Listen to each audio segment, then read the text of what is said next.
The great happiness. बुद्धं शरणं गच्छामि मनोपुब्बंगमाधम्मा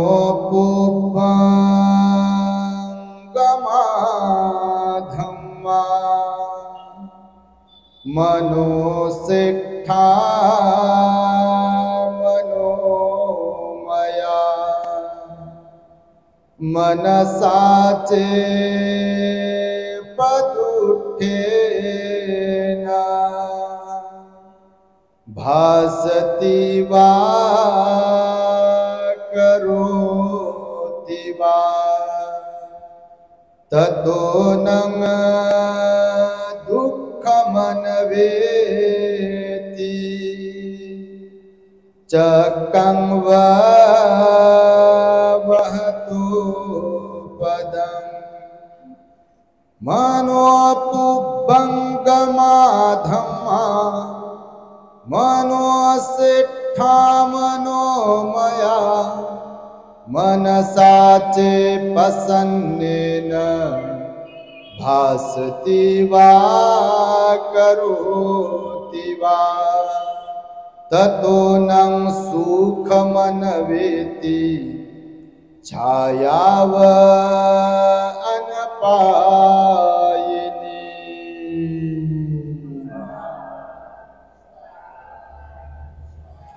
संपूर्ण विश्वाला ज्यांनी सुख शांती मानवता तथा दुःख मुक्तीचा आर्य संदेश दिला असे ते दुःख मुक्तीचे मार्गदाता दुःख मुक्त महामानव महान कारुणिक तथागत भगवान सम्यक संबुद्ध तथागतांनी आपल्या शुद्ध प्रज्ञेतून निर्मिलेला सद्धम्म आणि त्याच सद्धम्माचा गेली 2500 वर्षांपासून सातत्याने अहोरात्र प्रचार आणि प्रसार करणारा पूजनीय भिक्खू संघ या महान आणि सर्वश्रेष्ठ अशा त्रिरत्नांना प्रथमतः त्रिवार अभिवादन।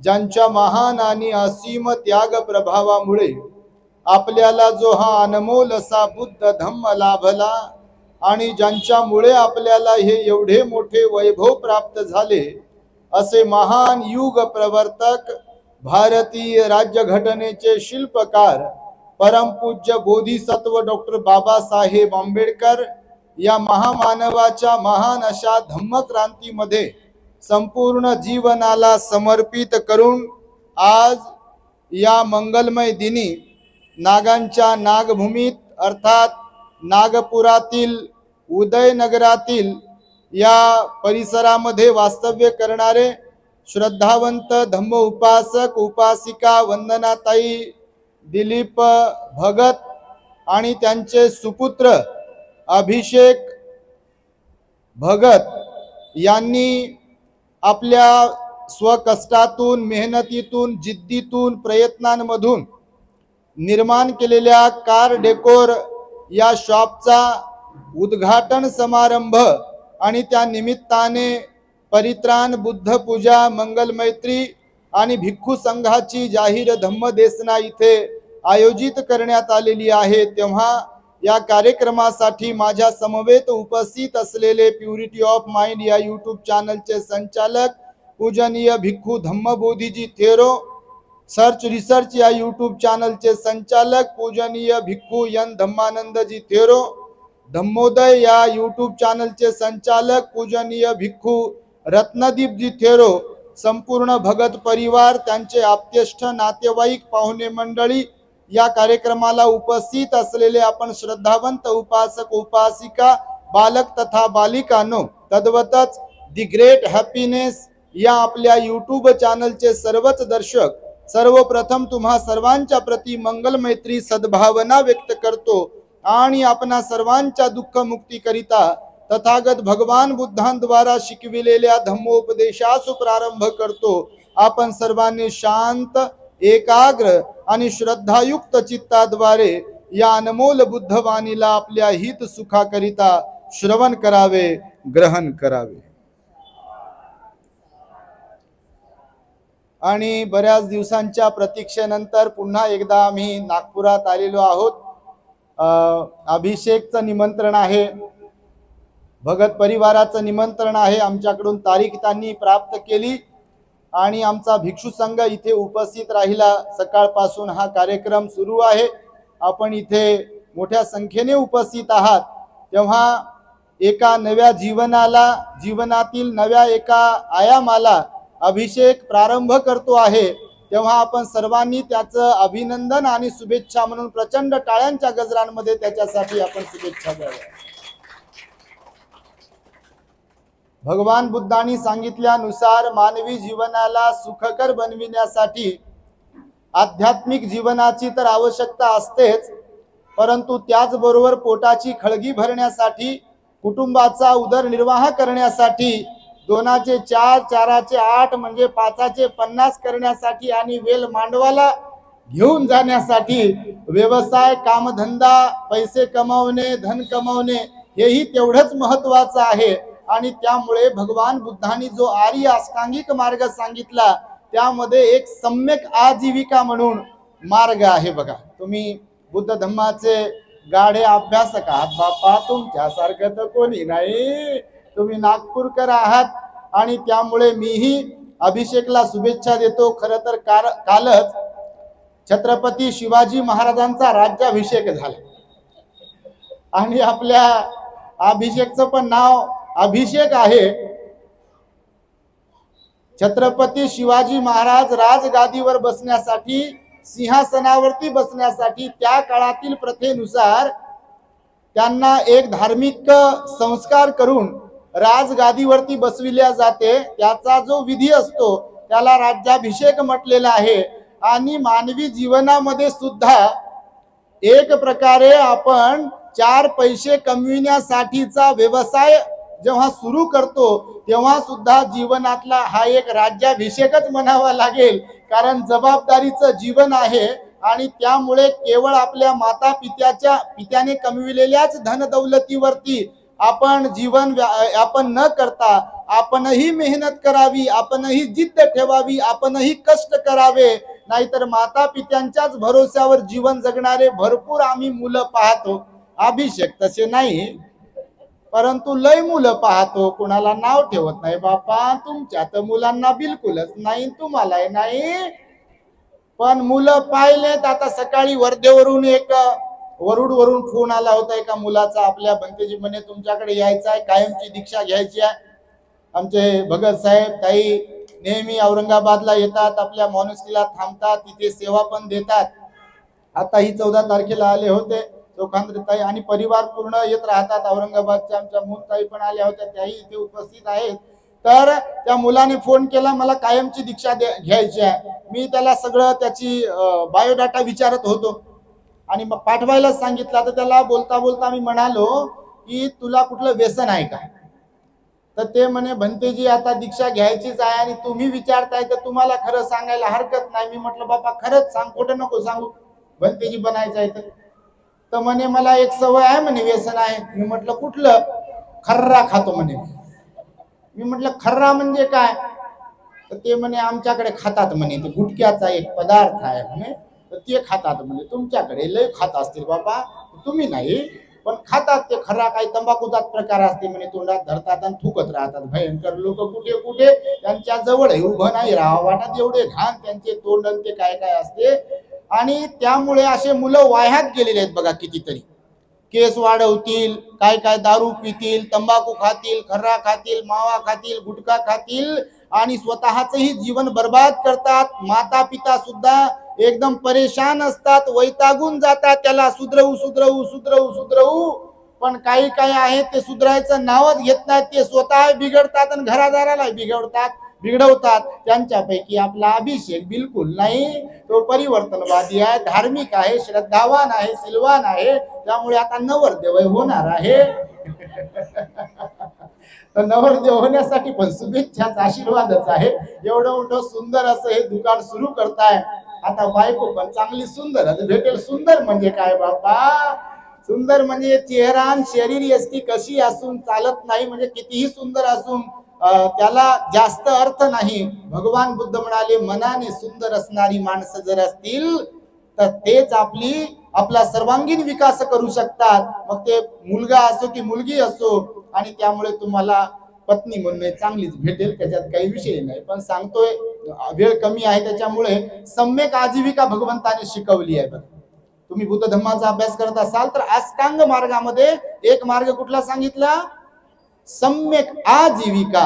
आणि त्यामध्ये भगवान बुद्धांनी सांगितलं की आपण जो व्यवसाय करतो, आपण जो व्यापार करतो, आपल्या घरी आपल्या खिशात जो पैसा येतो, तो पैसा कुणाचं मन दुखून, कुणाच्या डोळ्यामध्ये अश्रू आणून, कुणाला पश्चाताप होईल असं काही करून तो पैसा आपल्याकडे आला नाही पाहिजे. कुणाला लुबाडून, परेशान करून, ठकून, फसवून आपल्याकडे जर पैसा येत असेल, आपण कमवत असेल, तर भगवान म्हणाले तो पैसा वरवर करणी तुमची श्रीमंती, माड्या गाड्या तुम्हाला दिसेल, घेऊन देईल तो, परंतु तो तुम्हाला आंतरिक आनंद ज्याला म्हणतो, आंतरिक संतुष्टी, समाधान ज्याला आपण म्हणतो, ते मिळवून देऊ शकत नाही. आणि आज घडीला आपण जर पाहिलं तर लोकांकडे श्रीमंती भरपूर आहे, परंतु सर्वच लोक आनंदी नाही आहेत, खऱ्या अर्थाने प्रसन्न नाही आहेत, खऱ्या अर्थाने सुखी नाही आहे. आणि त्यामुळे भगवान बुद्ध म्हणाले आपला व्यवसाय असा असावा की ज्या व्यवसायामधून तुम्ही इतरांचंही नुकसान करता कामा नये आणि स्वतःचं पण नुकसान करता कामा नये. व्यवसाय चांगला असावा. वाईट व्यवसायांच्या संदर्भात भगवंताने तर सांगितलं की 5 व्यवसाय कधीही कोणी करू नये जीवनामध्ये.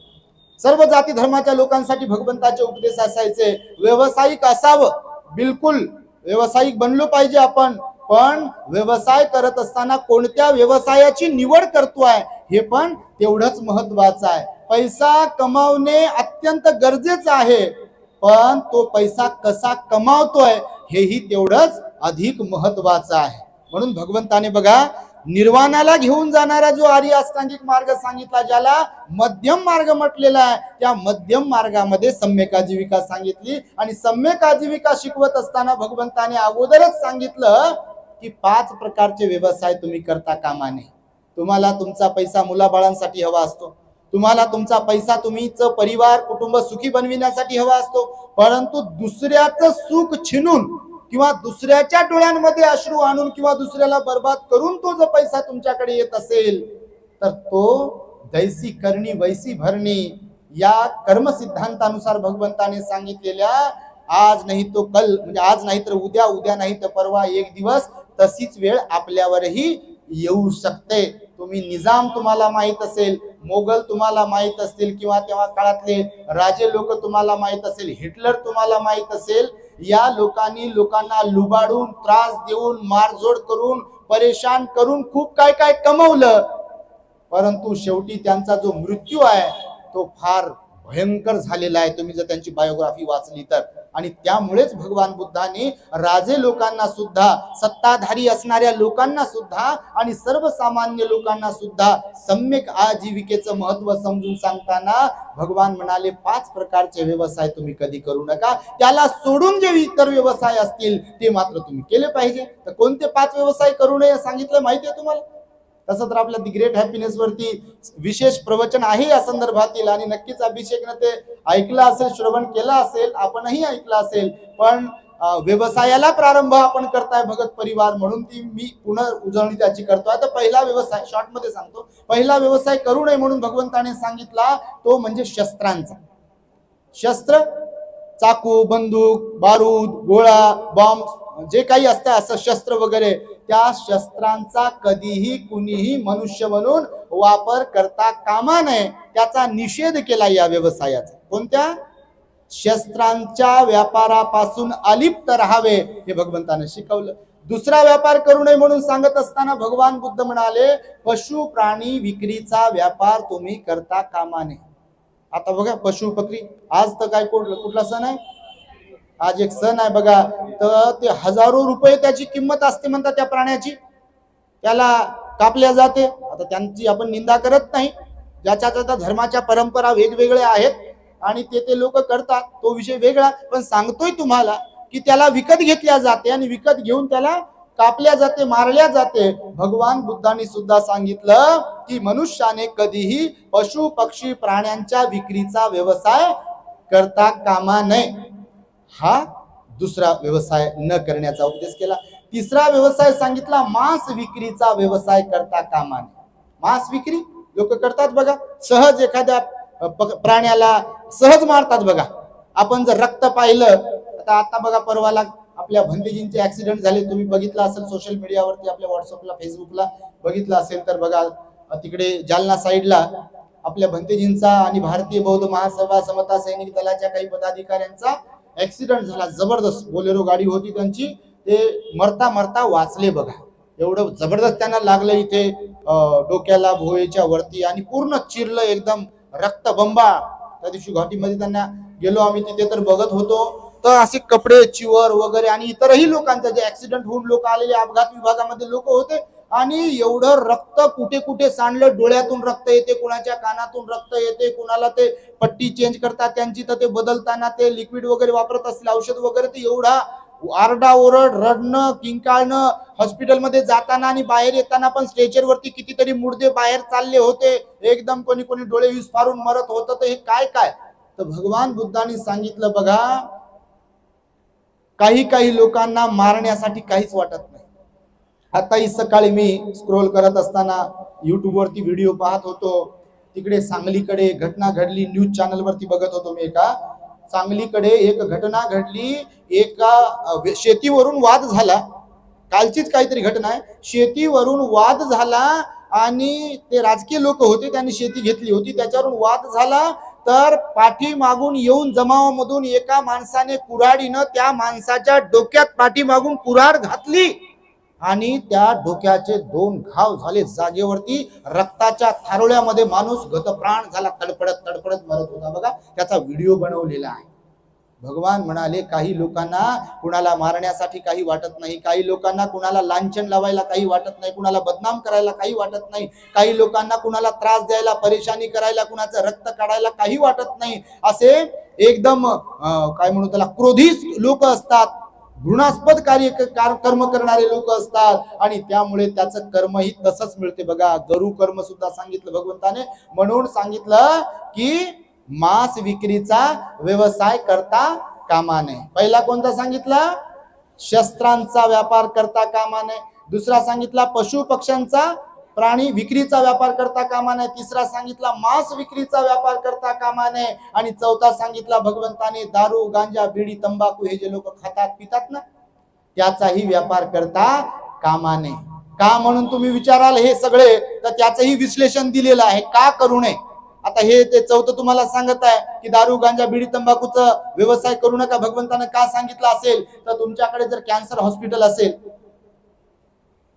तर त्या हॉस्पिटलमध्ये जाऊन जरा पहा, कोणाचा जबडा काढला, कोणाची अन्ननलिका प्रॉब्लेम झाला, कोणाचा छाती काढली आहे, कोणाचं काय काढलेलं आहे, कॅन्सरमुळे कोणाची जीभ कापली आहे, तर कोणाची पूर्ण जीभ काढून टाकलेली आहे, कोणाचं कोणता अवयव काढून टाकला. आणि कॅन्सर पीडित, कॅन्सर ग्रस्त जे लोक असतात त्यांना समजते की आपण मरणार आहोत. केमो जेव्हा दिल्या जातात, तुम्ही पाहाल एखाद्या पेशंटला जेव्हा ज्याला कॅन्सर झालेला आहे, डोक्यावर केस राहत नाहीत, बॉडीवर कुठे काही त्राण राहत नाही, एकदम हडकुळे लोक होतात बघा, डोळे खोल जातात, त्यांना समजते की आपण मरणार आहोत. कॅन्सर हा अत्यंत दुर्धर आणि अत्यंत दुःख, पीडा, वेदना देणारा आजार आहे. आणि बहुतेक वेळा तंबाखू खाल्यामुळे, बिडी सिगारेट पिल्यामुळे आणि नको खर्रा बिरा खाल्ल्यामुळे कॅन्सर सारखे आजार होतात बघा. आणि त्यामुळे भगवान बुद्धांनी तेव्हाही ओळखलं, दारू पिल्यामुळे लिव्हर डॅमेज होते, किंवा किडन्या खराब होतात, किंवा अजून काय पार्ट्स खराब होत असतील बघा, अल्कोहोल वाढते बॉडी मधलं, तेव्हा तर भयंकर त्रास होतो लोकांना, आणि त्यात परिवारही बर्बाद होतो. आणि त्यामुळे म्हणून की काय भगवंताने सांगितलं की आपण कधीही जीवनामध्ये चौथा हा व्यवसाय करता कामा नये. दारू विक्रीचा, मादक द्रव्य पदार्थ जे कोणते असतील त्याची विक्री तुम्ही करता कामा नये. किती झाले करू नका म्हणून व्यवसाय? 4. आणि 5वा सांगितला व्यवसाय करू नका म्हणून, विष विक्रीचा व्यवसाय. विष काही लोक विकतात बघा, विषही विकतात लोक, हे बाकीचं पण विषच आहे, पण स्पेशली काही लोक विषही विकतात. तर भगवंताने त्याचाही निषेध केला आणि सांगितलं विषही विकता कामा नये, म्हणजे विषाचा व्यापार करू नका. तर हे परमनंटली तुम्ही लक्षात ठेवा. क्लिनिक टाका तुम्ही, डॉक्टर मेडिकल टाका तुम्ही, कार डेकोरचे दुकान टाका तुम्ही, नाही का, अभिषेक सारखे असे दुकानदार आणि काय म्हणू त्याला व्यावसायिक तयार झाले पाहिजे बिलकुल. उदयनगर आणि आसपासचे जे कोणते लोक असतील आपलेच नाही तर सगळेच, हो आपल्यासारखा काही विषय नाही आहे. आता भंतीजीने सुंदर असा उपदेश केला बघा की व्यवसाय करताना खरंच काही गोष्टी आपल्याकडे असाव्या लागतात. कुठल्याही क्षेत्रात तुम्हाला यशस्वी व्हायचं आहे तर काही टर्म्स आणि कंडिशन्स असतात. अटी आणि शर्ती पाळल्याशिवाय मनुष्य पुढे जाऊ शकत नाही. त्याचं भगवान बुद्धांचंही तुम्ही उदाहरण द्या म्हणाल तर तुम्हाला मी सांगतो, धम्मचक्र प्रवर्तन सूत्राचं तुम्ही जर वाचन केलं ऐकलं असेल कधी, किंवा डॉक्टर बाबासाहेब आंबेडकरांनी सुद्धा बुद्ध आणि त्यांचा धम्मग्रंथामध्ये धम्मचक्र प्रवर्तन सूत्राला सांगितलंय थोडक्यामध्ये भगवान बुद्धांनी शिकवलेल्या. तर भगवंतांनी असं डायरेक्टली धम्मचक्र प्रवर्तन सूत्र शिकवलं नाही. त्या पंचवर्गीय श्रावकांना अगोदर विशुद्धी मार्गाचा उपदेश करताना भगवान बुद्ध म्हणाले, ज्याला कोणाला चांगला मनुष्य बनायचा आहे त्याने आपल्या जीवनामध्ये काही तत्व नियम म्हणून पाळले पाहिजे. काय म्हणाले भगवान? ज्याला कुणाला चांगला मनुष्य बनायचं असेल त्याने आपल्या जीवनामध्ये काही तत्व नियम म्हणून पाळले पाहिजे. नियम म्हणजे सातत्य आहे. नियम पाळणे म्हणजे सातत्य निर्माण करणं आहे. तर नियम कोणते सांगितले भगवंतांनी ज्याला चांगला मनुष्य बनायचा आहे? तर 5 तत्व सांगितले, ज्याला काय म्हणतो आपण? पंचशील म्हणतो. प्राणी हिंसेपासून अलिप्त राहणे, चोरी कर्मापासून अलिप्त राहणे, व्यभिचारापासून अलिप्त राहणे, खोटं बोलण्यापासून अलिप्त राहणे, अजून सुरामेरय मादक पदार्थांपासून अलिप्त राहणे, हे 5 तत्व शिकवले भगवान बुद्धांनी. आणि त्यानंतर मग धम्मचक्र प्रवर्तन सूत्र शिकवलं. बघा तुम्ही जर अभ्यास करत असाल तर हे यासाठी म्हणून तुम्हाला सांगतो आहे मी की व्यवसाय असो की कोणतीही गोष्ट असो, आमच्याही क्षेत्रामध्ये तुम्हाला सांगतो, म्हणजे धार्मिक क्षेत्र असो, सामाजिक क्षेत्र असो, राजकीय क्षेत्र असो किंवा व्यवसायाचं क्षेत्र असो, शैक्षणिक क्षेत्र असो किंवा सांस्कृतिक क्षेत्र असो, काही गोष्टी काही तत्व पाळाव्या लागतात तरच आपण पुढे आणि पुढे जाऊ शकतो. आपल्या प्रगतीचा आलेख उंच आणि उंच जाऊ शकतो. मी काहीच पाळणार नाही आणि माझा सर्वांगीण विकास व्हावा, कसा ढेकळाचा होईल? समजा आता अभिषेक तसं करणार नाही,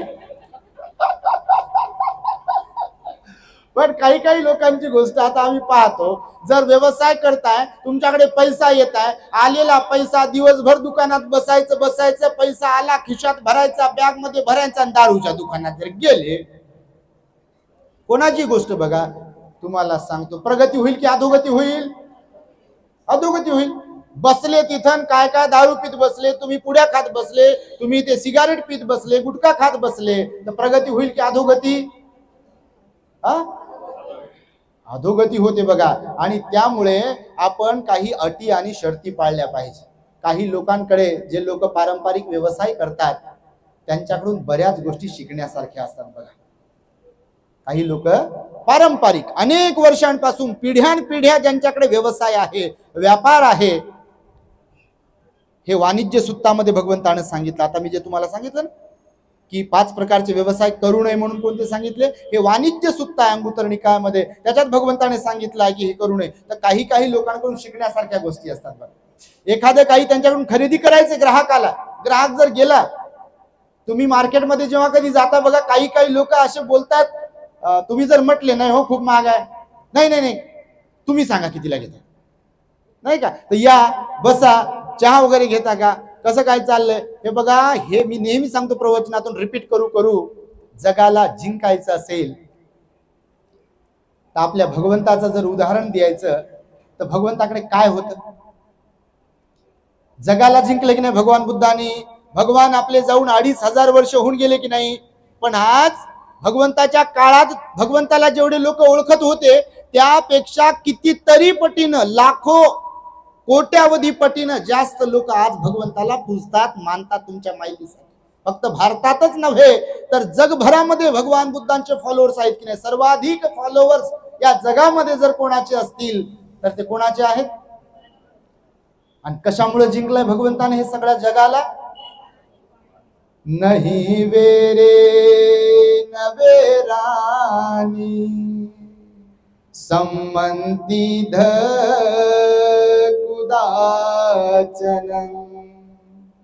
अवेरे ने संमंती ये धम्मो सनातनो, म्हणजे वैराने वैर कधी शांत होत नाही हे सांगत असताना भगवंताने इथे प्रेमाची व्याख्या केलेली आहे. म्हणजे प्रेमाने जगाला जिंकता येते. जाने प्रेमाने जिंकिले जगा, जाने प्रेमाने जिंकिले जगा, वीर असा गौतम आहे, वीर असा गौतम आहे, जाने प्रेमाने जिंकिले जगा, जाने प्रेमाने जिंकिले जगा. इथे जर माधुरी असेल ना, साखर म्हणजे रिअल वाली खरी साखर नाही बापा, तिथं खाऊच नका, साखरेचा चहा पाजू नका, डायबिटीज होते नाही तर शुगर होते, तर ती साखर नाही. आपल्या माधुर्य पूर्ण बोलण्याची साखर ही आपल्याकडे जर असेल तर जगाला जिंकता येते. आणि इथे जर बर्फ ठेवलेला असेल तर जगाला जिंकता येते. हे दोन नियम व्यवसायातच नव्हे तर असंही तुम्हाला जीवनामध्ये सक्सेस व्हायचं असेल, पुढे जायचं असेल, लोकांची मनं जिंकायची असतील, तर ह्या दोन गोष्टी, दोन तत्व पाळणं अत्यंत आवश्यक आहे. तुमच्या परिवारात देखील तुम्हाला एकमेकांची मनं जिंकायची असतील, बायकोला नवऱ्याचं मन जिंकायचं असेल, नवऱ्याला बायकोचं मन जिंकायचं असेल, सासूला सुनेचं मन जिंकायचं असेल, सुनेला सासूचं मन जिंकायचं असेल, किंवा कुणालाही कुणाचं मन जिंकायचं असेल, तर इथे आपल्या माधुरी असायला पाहिजे. प्रेमाची भाषा, प्रेमाची भाषा कुत्र्याला समजते, प्रेमाची भाषा मांजरीला समजते, बैलाला समजते, म्हशीला समजते, डुकराला समजते, सगळ्यांना समजते. प्रेमाची भाषा हत्तीला समजते, उंटाला समजते. आपण तर माणसं आहोत. ज्यांच्यात माणुसकी बिलकुल औषधाला नाही त्यांना समजत नाही, पण ज्यांच्यात थोडीफार माणुसकी आहे त्यांना समजते. म्हणून आलेल्या ग्राहकाला प्रेमाने बोललो पाहिजे, मन जिंकता आलं पाहिजे. भगवान बुद्ध म्हणाले. आणि संयम खरंच खूप महत्वाचा आहे. पुढे जायचं असेल तर संयमाने, उत्साह पण आपल्यात असायला पाहिजे की आज नाही तर उद्या मला सक्सेस मिळेल. भगवान बुद्ध म्हणाले हिम्मत पण खूप महत्वाची आहे. हिम्मत खूप महत्वाची आहे, कारण चढ उतार येतात व्यवसायातही आणि जीवनातही चढ उतार येतात. आणि आपण नेहमी ऐकत असाल, सुख आलं तर नाचत बसू नये आणि दुःख आलं तर रडत बसू नये. यशाच्या पाठीमागे अपयश असतं आणि अपयशाच्या पाठीमागे यश असते. हा नियम आहे, नैसर्गिक नियम आहे, बिलकुल परमनंटली. ना पावसाळा आहे ना कायमस्वरूपी उन्हाळा आहे. आता तर बापा उन्हाळा मध्येच ब्रेक केला आणि पावसानं ऍडव्हर्टाइजमेंट आणली काही दिवसासाठी, वाटला आता पावसाळा सुरू झाला की काय, आणि पुन्हा सुरू झाला उन्हाळा. बघा आता एवढं गरम होत आहे नागपुरात, आता जास्तच गरम होते तुमच्या. आणि त्यामुळे सम्यक आजीविकेनुसार जे व्यवसाय भगवंताने सांगितलाय, निश्चितच हा कार डेकोरचा जो व्यवसाय आहे अभिषेकनं सुरू केलेला, तो त्यामध्ये मोडतो. आणि यामध्ये तुमची भरभरून प्रगती व्हावी, उत्तरोत्तर प्रगती व्हावी, तुम्हाला भरभरून यश प्राप्त व्हावं. आणि असे दुकान एक झालं की दुसरं, दुसरं झालं की तिसरं होत राहो. व्यवसाय तुमचा खूप मोठा वाढत राहो आणि त्यातून तुमची प्रगती, सर्वांगीण विकास आणि तुमच्या कुटुंबामध्ये सुख शांतीचं जीवन प्राप्त होत राहो आणि त्याची पण वृद्धी हो. बुद्ध धम्म संघाचे आशीर्वाद तुमच्या सोबत कायम स्वरूपी राहो. बाबासाहेबांचीही पुण्याई आहे आणि त्यामुळे बाबासाहेबांच्याही प्रती तुमच्या मनामध्ये सदैव कृतज्ञतेचा भाव कायम स्वरूपी राहो. अशाही प्रकारची मंगल आणि उदात्त कामना वेळेच्या अभावी मी इथे व्यक्त करतो आहे. आणि तुमच्या सर्वांच्या प्रती मंगल मैत्री व्यक्त करून भगत साहेब, भगत ताई आणि अभिषेक आणि संपूर्ण परिवाराने आम्हा भिक्खू संघाला इथे निमंत्रित केल्याबद्दल त्यांच्या प्रती आशीर्वाद, मंगल मैत्री व्यक्त करून माझ्या शब्दांना पूर्ण विराम देतो आहे. भवतो सब मंगलम रक्षन्तु सब देवता सब बुद्धानुभावेन सदा सुखी भवन्तु ते. भवतु सब मंगलम रक्षन्तु सपदेवता सपधम्मानुभावेन सदा सुखी भवन्तु ते भवतु सपमङ्गलं रक्षन्तु सपदेवता सपसंघानुभावेन सदा सुखी भवन्तु ते। सूचना आहे सर्वांना। खरं तर बुद्ध बाबासाहेबांना अभिप्रेत असलेला आदर्श बौद्ध समाज निर्माण व्हावा हा आपला अजेंडा आहे, हा आपला शुद्ध हेतू आहे आणि त्यामुळेच प्रत्येक कार्यक्रमातील धम्मदेसना आपल्या चॅनलवरती टाकत असतो। निश्चितपणे तुमच्यापैकी बरेच जण आपल्या दी ग्रेट हॅपीनेस चॅनलचे फॉलोअर्स आहात, सबस्क्रायबर आहात। एकदा सर्वांसाठी टाळ्या वाजवा तुम्ही। हे यासाठी सांगतो आहे की तुमच्यापैकी जे नवीन असतील तर त्यांनी आपल्या परिवारामध्ये टीव्हीला कनेक्ट करून किंवा मोबाईलमध्ये आपल्या परिवारामध्ये परिवर्तन व्हावं, मुलांवर धम्माचे संस्कार व्हावेत, बाबासाहेब त्यांना कळावेत।